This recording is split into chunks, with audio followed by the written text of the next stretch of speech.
سورۃ النساء کی آیت نمبر 17۔ الحمدللہ وکفی وسلام علی عبادہ الذین اصطفی خصوصا علی سید الرسل وخاتم الانبیاء وعلی آلہ واصحابہ الاتقیاء۔ اما بعد فاعوذ باللہ من الشیطان الرجیم بسم اللہ الرحمن الرحیم۔ انما التوبة على الله للذین يعملون السوء بجہالة ثم يتوبون من قریب فأولئک يتوب اللہ علیہم وَكَانَ اللَّهُ عَلِيمًا حَكِيمًا۔ انما التوبۃ علی اللہ، بلا شبہ توبہ قبول کرنا اللہ رب العالمین نے خود پہ لازم کیا ہے۔ للذین، ان لوگوں کے لیے، یعملون السوء بجہالہ، جو برائی کا ارتکاب کر بیٹھتے ہیں نادانی سے، ثم یتوبون من قریب، پھر توبہ کرتے ہیں قریب ہی، فاولئک یتوب اللہ علیہم، یہی وہ لوگ ہیں کہ جن کی توبہ کو اللہ رب العالمین قبول فرما لیتے ہیں۔ وکان اللہ علیما حکیما، اور اللہ رب العالمین جاننے والے بھی ہیں، حکمتوں والے بھی ہیں۔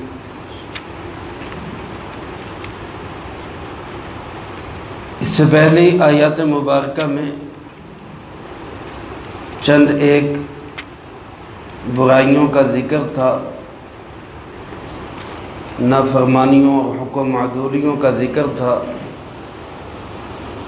لیکن انہی کے آخر میں اللہ پاک نے فرمایا اگر یہ برائی کا ارتکاب کرنے والے توبہ کر لیں اور اپنے آپ کو درست کر لے تو پھر ان کو کوئی تان تشنیع بھی نہ کی جائے، بلکہ ان کے ساتھ اللہ رب العالمین کی طرف سے ایسا معاملہ ہوگا کہ ان کی توبہ کو قبول کر لیا جائے گا۔ اب اس آیت مبارکہ میں اللہ پاک نے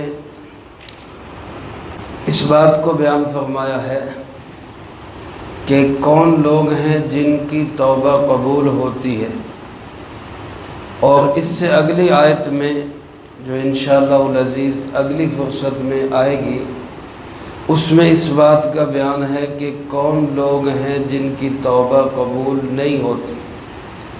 اللہ پاک مجھے آپ کو توبہ کرنے والوں میں اور جن کی توبہ قبول ہو جاتی ہے، اللہ ہمیں ان میں شامل فرما دے۔ تو آج کی اس آیت مبارکہ میں جو تلاوت کی گئی، ایک تو اللہ پاک نے توبہ قبول ہونے کا بیان فرمایا، اور اس سے بڑھ کے اس کا فضل و کرم اور عنایت اور مہربانی یہ کہ اس نے کہا میرے ذمے ہے ان کی توبہ قبول کرنا۔ حالانکہ اللہ پاک کے ذمے کوئی بات کوئی لگا نہیں سکتا، اللہ تو اللہ ہے، اس کے ذمے کون کوئی بات لگا سکتا ہے؟ اس سے کوئی بڑا ہو تو اس کے ذمے لگائے نا، بھی تیرے ذمے یہ کام ہے۔ اللہ اکبر، اللہ تو سب سے بڑا ہے، لیکن اس کا فضل ہے، اس کی کرم نوازی ہے کہ وہ خود کہتا ہے میرے ذمے ہو گئی یہ بات، یہ کام میرے ذمے ہے۔ اب اس کے بعد بھی انسان اس اللہ کی رحمتوں سے فائدہ نہ اٹھا سکے تو کتنی کم نصیبی ہے۔ اور پھر میرے دوستو عزیز ساتھیوں، قرآن کریم کا انداز دیکھیں کہ جہاں ایک طرف یہ کہا جا رہا ہے کہ بھئی یہ نافرمانی نہیں کرنی، یہ نافرمانی نہیں کرنی، یہ نافرمانی نہیں کرنی، انسان گھبرا جاتا ہے کہ بھئی میں کیسے چلوں گا، اتنی پابندیوں کے اندر میں کیسے چلوں گا؟ تو ساتھ ہی راستہ بتا دیا کوئی مسئلہ نہیں، نافرمانیاں ہو جائے توبہ کر لو، حکم عدولیاں ہو جائے معافی مانگ لو۔ کتنا آسان راستہ اللہ پاک نے ہمارے لیے ایک بہت بڑا گیٹ کھول دیا اپنے تک پہنچنے کے لیے۔ اللہ پاک ہم سب کو اپنی ذات کا تعلق نصیب فرما دے۔ وہ فرمائے انما التوبۃ علی اللہ، ان لوگوں کی توبہ قبول کرنا اللہ رب العالمین کے ذمے ہے۔ اعلیٰ ذمہ داری کے لیے آتا ہے۔ ذمہ کیسے ہے کہ اللہ نے خود اپنے فضل سے اپنے ذمے لے لیا، یہ کام میرے ذمے ہو گیا۔ کن لوگوں کی توبہ؟ کون خوش نصیب لوگ ہیں جن کی توبہ قبول ہوگی؟ پہلی چیز تو اس کے لیے اللہ پاک نے فرمایا للذین یعملون السوء بجہالہ، وہ لوگ جو برائی کا کام نادانی سے کر بیٹھتے ہیں۔ جہالت کا لفظ استعمال کیا ہے، جہالت کا مطلب لا علمی، لیکن زیادہ مناسب اور موضوع یہ ہے یہاں پر نادانی اور بے وقوفی، اس کا ترجمہ کیا جائے، کیونکہ جو بھی انسان جو گناہ بھی کرتا ہے وہ یہ نہیں کہ پتہ نہیں ہوتا اس کو، سارا پتہ ہوتا ہے انسان کو۔ تو بظاہر یہ معلوم ہوتا ہے کہ جو آدمی ناواقفیت سے اس سے گناہ ہو جائے تو اس کی توبہ تو قبول ہوگی، اور جو جان بوجھ کے گناہ کرے گا اس کی توبہ قبول نہیں ہوگی۔ حالانکہ ایسی بات نہیں ہے، انسان کوئی بھی کسی طرح سے بھی گناہ کر لے، بھول کے ہو جائے، جان بوجھ کر ہو جائے، نادانی سے ہو جائے، جہالت سے ہو جائے، جس طرح سے بھی گناہ ہو جائے، جب توبہ کرے گا تو اللہ اس کی توبہ کو قبول فرما لے گا۔ تو یہاں علماء فرماتے جہالت کا مطلب یہ ہے کہ ایسا شخص جو گناہ کے انجام سے ناواقف ہو جائے۔ جہالت کا معنی یہ نہیں کہ اس نے غلطی سے کر لیا، جان بوجھ کے نہیں کیا، اور جان بوجھ کے کیا تو توبہ قبول نہیں ہوگی، ایسا نہیں ہے۔ دیکھو حضرت یوسف علیہ السلام نے اپنے بھائیوں کو مخاطب کر کے فرمایا کہ هل علمتم ما فعلتم بيوسف وأخيه اذ انتم جاہلون، کیا تمہیں معلوم ہے کہ تم نے یوسف کے ساتھ اور اس کے بھائی کے ساتھ کیا کیا تھا جب کہ تم جاہل تھے؟ تو یہاں جاہل کا معنی یہ نہیں کہ بھائیوں کو پتہ نہیں تھا ہم کیا کر رہے ہیں، پتہ تھا ہم کیا کر رہے ہیں، صرف یہ کہ انجام سے غفلت ہو گئی، اس کا انجام کیا ہوگا، اس سے غفلت ہو گئی۔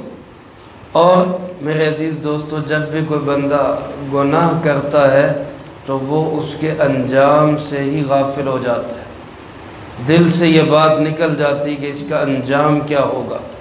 اسی غفلت کو جہالت کے نام سے تعبیر کیا گیا۔ اس لیے علماء نے لکھا ہے، مفسرین کرام رحمہم اللہ فرماتے ہیں جب بھی کوئی بندہ گناہ کا کام کرتا ہے تو وہ جاہل ہوتا ہے، چاہے وہ کتنا ہی پڑھا لکھا کیوں نہ ہو، کتنا ہی بڑا عالم کیوں نہ ہو، کیونکہ انجام سے غافل ہو گیا۔ اور غالباً اسی وجہ سے سرکار دو عالم صلی اللہ علیہ وسلم نے یہ جملے بھی ارشاد فرمائے کہ جب زانی زنا کرتا ہے تو وہ مومن نہیں رہتا، جب چور چوری کرتا ہے تو وہ مومن نہیں رہتا، جب شرابی شراب پیتا ہے تو وہ مومن نہیں رہتا۔ گویا کہ اس وقت اس کے دل سے ایمان کا یقین اٹھ جاتا ہے اور اس کی جگہ پہ غفلت اور جہالت وہ ڈیرے ڈال لیتی۔ تو بہرحال اس جملے کا مطلب یہ ہرگز نہیں کہ جان بوجھ کے کیے ہوئے گناہوں کی معافی نہیں ملے گی، بلکہ اس کا مطلب یہ ہے کہ نادانی، غفلت اور انجام سے لاپرواہی کی وجہ سے اگر کوئی گناہ ہو جائے اللہ اس بندے کی توبہ قبول فرما لیتا ہے۔ اور دوسری چیز کیا فرمایا؟ ثم یتوبون من قریب، پھر وہ قریب ہی توبہ کر لے۔ اس قریب سے مراد کیا ہے؟ علماء نے لکھا ہے پیارے آقا جناب محمد کریم صلی اللہ علیہ وآلہ وسلم نے اس قریب کی تفسیر خود فرمائی ہے کہ قریب کا معنی یہ ہے کہ وہ موت سے پہلے پہلے توبہ کر لے، موت سے پہلے پہلے توبہ، یہ قریب ہی ہے۔ علماء نے لکھا ہے حدیث پاک میں آتا ہے توبۃ العبد ما لم یغرغر، بندے کی توبہ تب تک قبول ہوتی رہتی ہے جب تک اس کی جان حلق میں نہ پھنس جائے، تب تک توبہ کا دروازہ کھلا ہوا۔ اس کی تفسیر علماء نے یہ لکھی ہے کہ ایک آدمی بیمار ہو گیا، ڈاکٹروں نے جواب دے دیا اور ہر طرف سے مایوس ہو گیا اور پتہ چل گیا کہ اب موت کے سوا کوئی راستہ نہیں، تو ابھی بھی اس کی توبہ قبول ہے، ابھی بھی توبہ کر لے تو توبہ اللہ قبول فرما لیتے۔ یہ قریبی ہے، یہ قریبی ہے، سبحان اللہ۔ دیکھیں 40-50 سال کا گناہ گار موت سے چند لمحے پہلے بھی توبہ کر لے، اس کو فرمائے قریبی ہے، کوئی بات نہیں، توبہ قبول ہو جائے گی۔ لیکن ایک صورت یہ آتی ہے کہ غیب کی چیزیں نظر آنے لگ گئی، فرشتے نظر آنے لگ گئے، اندازہ ہو گیا، سکرات موت شروع ہو گئے، موت کی سختیاں شروع ہو گئی۔ اس وقت جو بندہ توبہ کرے گا وہ توبہ قبول نہیں ہوگی، اب توبہ کا دروازہ بند ہو گیا۔ فرعون اور اس کا لشکر جب پانی میں ڈوب رہے تھے اور موت کے آثار شروع ہو چکے، تو اس وقت اس نے کہا آمنت برب ہارون و موسیٰ، میں موسیٰ و ہارون علیہ السلام کے رب پہ ایمان لاتا ہوں۔ تو اس کو کیا جواب دیا گیا؟ الآن وقد عصیت قبل وکنت من المفسدین، اب ایمان لاتا ہے، اب تیرا ایمان کوئی معتبر نہیں، اس سے پہلے تو دنیا میں فساد مچاتا رہا۔ تو گویا موت کے آثار شروع ہونے سے پہلے پہلے تک توبہ کا دروازہ کھلا ہے، اور صرف کھلا ہی نہیں بلکہ اس کو فرمایا کہ یہ قریب ہی ہے۔ اس لیے علماء نے لکھا ہے کہ گناہ ہو جائے تو توبہ کرنے میں دیر نہیں کرنی چاہیے، پتہ نہیں موت کس وقت آ جائے، جلدی توبہ کر لینی چاہیے۔ اللہ پاک فرماتے ہیں کہ ایک تو جو شخص نادانی، ناواقفیت، غفلت سے گناہ کر بیٹھے اور پھر توبہ بھی کرے، قریب ہی توبہ کر لے، تو فَأُولَٰئِكَ يَتُوبُ اللَّهُ عَلَيْهِمْ، اللہ اس بندے کی توبہ کو قبول کر لیتے۔ علماء نے لکھا ہے توبہ کی پہلی شرط یہ ہے کہ انسان ندامت اختیار کرے، شرمندگی، شرمندہ ہو جائے۔ التوبۃ الندم، توبہ شرمندگی کا نام ہے، شرمندہ ہو جائے کہ یا اللہ میں کیا کر بیٹھا، مجھ سے بھول ہو گئی۔ اور دوسری یہ کہ زبان سے کہے کہ اللہ میں توبہ کرتا ہوں، مجھے معاف کر دے، آئندہ میں یہ گناہ نہیں کروں گا۔ اور تیسری یہ کہ اگر وہ گناہ ایسا ہے جس کی تلافی ہو سکتی ہے تو اس کی تلافی کرے، نماز چھوڑی ہے تو نماز کی قضا کرے، روزے چھوڑے ہیں تو روزوں کی قضا کرے، زکوٰۃ رہ گئی ہے تو توبہ بھی کرے، زکوٰۃ ادا بھی کرے، کسی کا حق بارہ ہے توبہ بھی کرے، اس کا حق ادا بھی کرے۔ گویا کہ جو گناہ جن کی تلافی ہو سکتی ہے معافی کے ساتھ ساتھ ان کی تلافی بھی کرے، اور جو گناہ ایسے ہیں جن کی تلافی ممکن نہیں، غیبت کی ہے، جھوٹ بولا ہے، چغلی کی ہے، بہتان لگایا ہے، اب اس کی تلافی ممکن نہیں تو ان سے معافی مانگے، دل سے معافی مانگے، اور آئندہ کے لیے عزم ہو کہ آئندہ میں اس گناہ کے قریب بھی نہیں جاؤں گا۔ تو جب یہ شرائط پائی جائیں گی تو اللہ اس توبہ کو ضرور قبول فرمائیں گے۔ اور میرے عزیز دوستو، اصل توبہ دل کی توبہ ہے، اس لیے اللہ پاک نے فرمایا وَكَانَ اللَّهُ عَلِيمًا، اللہ جاننے والا ہے کہ کون سچے دل سے توبہ کر رہے اور کون صرف توبہ توبہ توبہ کی راٹ لگا رہے اور ادھر پھر گناہوں میں مبتلا ہے۔ اس لیے سچے دل سے توبہ کرے۔ کان اللہ علیمًا، اللہ دل کے بھیدوں کو جاننے والا ہے اور حکیم بھی ہے کہ وہ مہلت دے دیتا ہے اپنے بندے کو۔ علماء نے لکھا ہے احادیث کی روشنی میں کہ کسی بندے کی جب توبہ اللہ قبول کر لیتے ہیں تو اللہ پاک ان فرشتوں کو بھی بھلا دیتے ہیں جنہوں نے گناہ لکھا ہوتا ہے، تاکہ میرے بندے کے خلاف کوئی گواہ قیامت کے دن پیش نہ ہو۔ زمین کے اس ٹکڑے کو بھی بھلا دیتے ہیں جس پہ گناہ ہوا ہوتا ہے، تاکہ میرے بندے کے خلاف کل قیامت کے دن کوئی گواہی دینے والا نہ ہو۔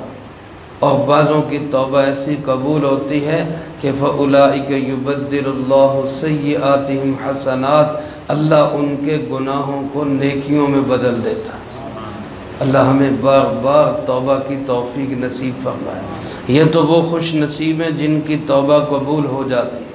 نادانی سے، غفلت سے گناہ ہو گیا، جلدی توبہ کر لی، اللہ ان کی توبہ کو قبول کر لیتے ہیں۔ اور کون بد نصیب ہے جن کی توبہ قبول نہیں ہوتی، اس کا ذکر اگلی آیت مبارکہ میں ہے، وہ انشاءاللہ اگلی فرصت میں آئے گا۔ اللہ پاک سے دعا ہے اللہ مجھے آپ کو سب کو توبہ کرنے والوں میں اور توبہ مقبول ہونے والے بندوں میں اللہ ہمیں شامل فرما دے۔ اللہم لک الحمد کما ینبغی لجلال وجہک وعظیم سلطانک، اللہم لا احصی ثناء علیک انت کما اثنیت علی نفسک، اللہم لک الحمد کما انت اہل، فصلی علی محمد کما انت اہل، وافعل بنا ما انت اہل، فإنک اہل التقوی واہل المغفرہ، اللہم وفقنا لما تحب وترضى من القول والعمل والهدي والنية إنك على كل شيء قدير. اللهم ربنا آتنا في الدنيا حسنة وفي الآخرة حسنة وقنا عذاب النار. اللهم طهر قلوبنا من النفاق وأعمالنا من الرياء وألسنتنا من الكذب وعيوننا من الخيانة فإنك تعلم خائنة الأعين وما تخفي الصدور. اللهم آت نفسي تقواها وزكها أنت خير من زكاها أنت وليها ومولاها. اللهم ربنا هب لنا من أزواجنا وذرياتنا قرة أعين واجعلنا للمتقين إماما. رب ارحمهما كما ربياني صغيرا، رب ارحمهما كما ربياني صغيرا، رب ارحمهما كما ربياني صغيرا. اللهم ربنا تقبل منا إنك أنت السميع العليم وتب علينا إنك أنت التواب الرحيم. وصلى الله على النبي الكريم وعلى آله وأصحابه أجمعين برحمتك يا أرحم الراحمين.